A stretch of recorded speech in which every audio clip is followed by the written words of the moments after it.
What is going on, guys? Today we are going to be talking about the New York Giants free agency. Um, I am a Giants fan, so this is going to be my kind of reaction and me just talking about what happened and what the Giants did. And also, yeah, I haven't posted a video in a while. I've recorded videos. I've recorded some videos, but I just ended up not posting them. I really don't know why, but I didn't. But let's get started here. First big thing is that the Giants extended Leonard Williams to, I believe, like a 3 year, $63 million deal. Um, and it was mostly to kind of clear up cap space for this year for a huge free agent acquisition. We'll talk about that later. But I mean, I think it was a slight overpay for Leonard Williams. But then again, he was arguably the best player on our defense, probably behind James Bradbury, and we really needed to keep him on the team. And I don't think he really wanted the franchise tag. I don't think the Giants wanted to franchise tag him, but that was the only thing we could do. So I think the long term deal is perfect for him. I don't know. I think maybe 28 years old, 26 years old. He just had a peak, or his best season so far. So hopefully he's gonna go upwards. The one thing that does kind of hurt, it's gonna hurt him, is that we did lose Dalvin Tomlinson, who he was one of the best run stuffers in the NFL last year. And that's not even me being a biased Giants fan. That's just the truth.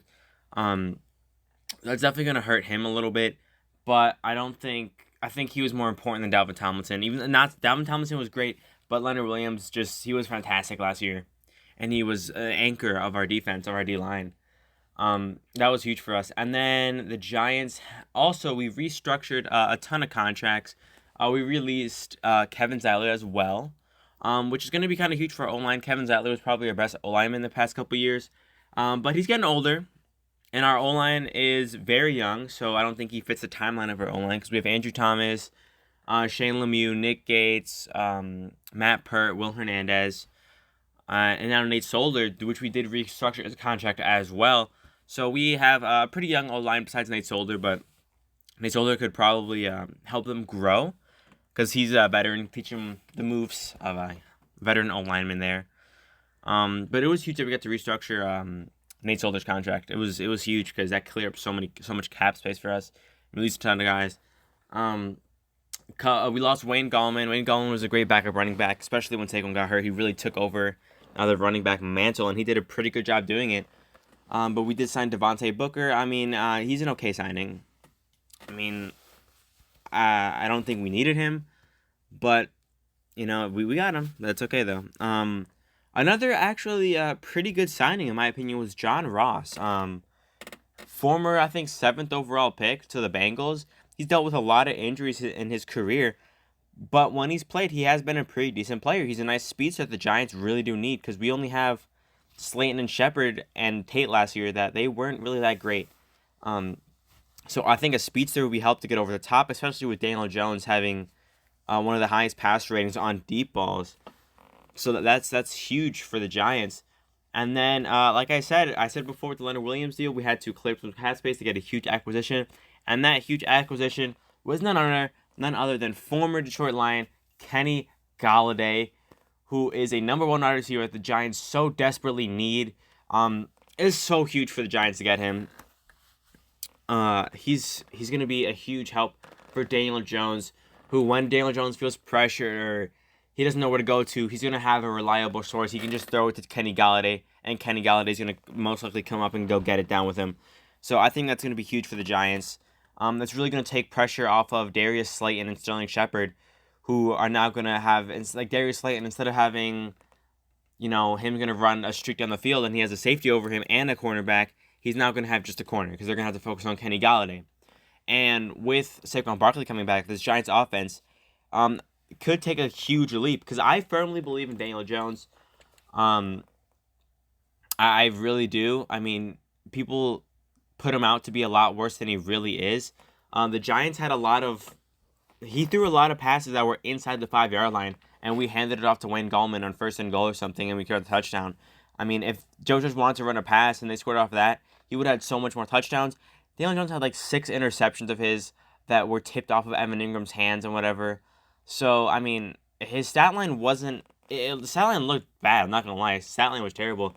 but he wasn't as bad as most people think he is. And then I think people just like to hate on him because he's Daniel Jones. And the Giants are clowning on him for getting picked 6th overall. But I think he's going to have a breakout year next year. I'm not going to say he was great last year, but I think a lot of people are writing him off way too quickly. And they're like, oh, well, they have Daniel Jones. They're not going to do anything. People act like a quarterback can't break out. Josh Allen was one of the most inaccurate quarterbacks 2 years ago. And now he's arguably top 3 in the NFL. So anything can happen here. I think people are writing him off too quickly. But we'll see what's going to happen next year. But the Giants also signed cornerback Adoree Jackson to a 3-year, $39 million deal. Also with Kenny Galladay's deal. I think it was a slight overpay, but if you're the Giants, you can't let him go. You can't let him go visit Cincinnati or Baltimore, go back to Chicago. You're gonna have to sign him then and there. We needed him desperately, so you're gonna have to overpay a little bit, and I'm okay with it. But going back to Adoree Jackson, he's a pretty decent cornerback. He's only 25 years old. Hopefully he can only get better, but we desperately need a cornerback too. Isaac Yiadom, and I think it was Ryan Lewis. They were god-awful last year. So, I mean, it desperately helps our secondary, because now we can have Darnay Holmes playing the slot. Then we're going to have strong safety Drew Peppers, free safety Logan Ryan, and then we could have like a sub linebacker with Xavier McKinney. So our secondary is going to be really, really solid. And then with the Kenny Galladay signing, I also think it helps the Giants with the draft, because now you don't feel like you have to draft the wide receiver.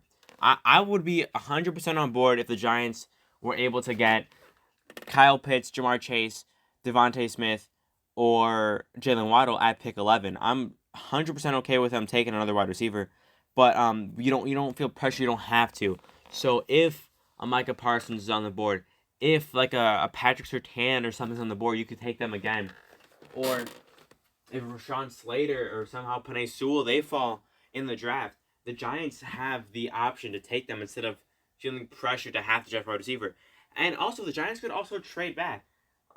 If Mac Jones is falling out of the top 10 and the Giants are sitting there at 11, a lot of teams are going to want to trade up and get him. So, I mean, that's perfect for the Giants. So, they have a lot of flexibility now to do whatever they want with that pick. Because, again, if they want to take wide receiver available, take wide receiver. You want to take O-line, you can take O-line. If Micah Parsons that you want to take a linebacker, so we don't have a lot of linebackers, take Micah Parsons. So, a lot of flexibility has now opened up for the New York Giants. And I think this offseason was a home run. I think Dave Gettleman, if the Giants can string it all together next year and they can make the playoffs, Dave Gettleman saved his job here. I think hopefully as a Giants fan, I think we're ending the rebuild, because this last 3 years, Jerry Reese and John Mara, or the last 3 years or 4 years ago, when they splurged on free agency, it was a desperate move to save their job. And I think Dave Gettleman, his envision was for a rebuild. People don't realize that the Giants are rebuilding. They're like, oh, well, the Giants are just trash. No, they were trash, but they're rebuilding the team. They're rebuilding to get pieces. They got Saquon. They got their hopeful future quarterback. They got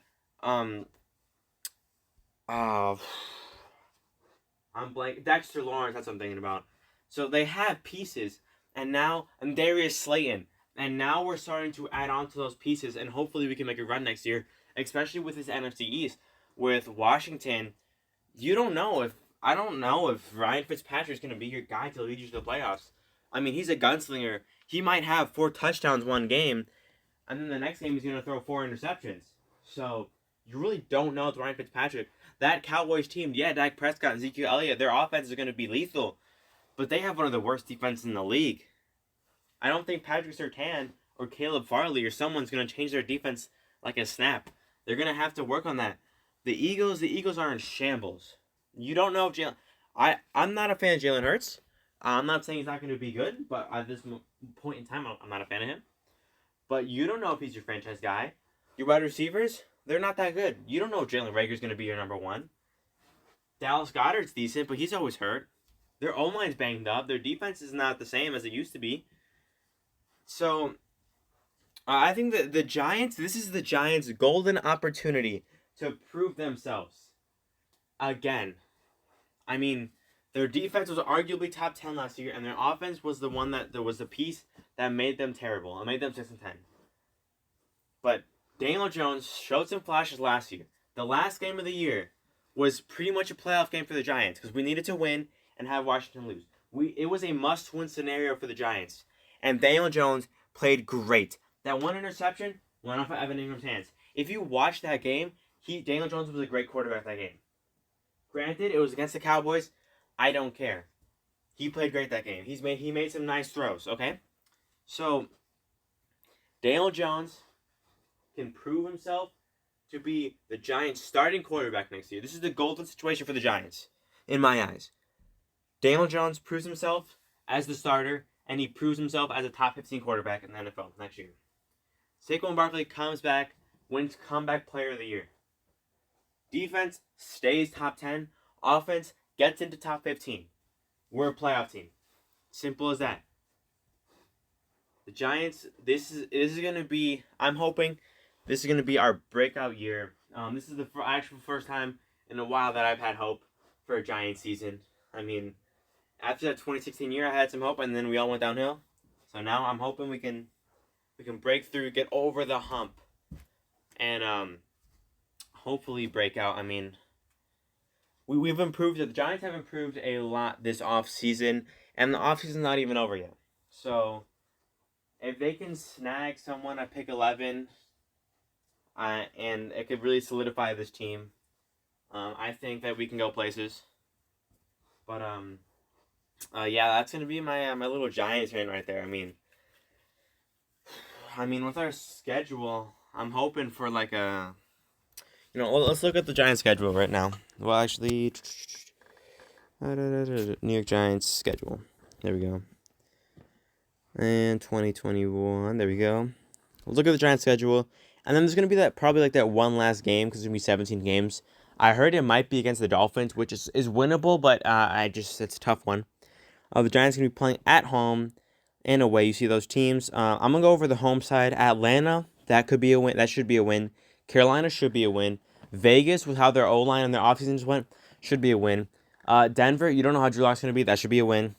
Rams, the Rams are definitely going to win that one. Well, I don't know about definitely.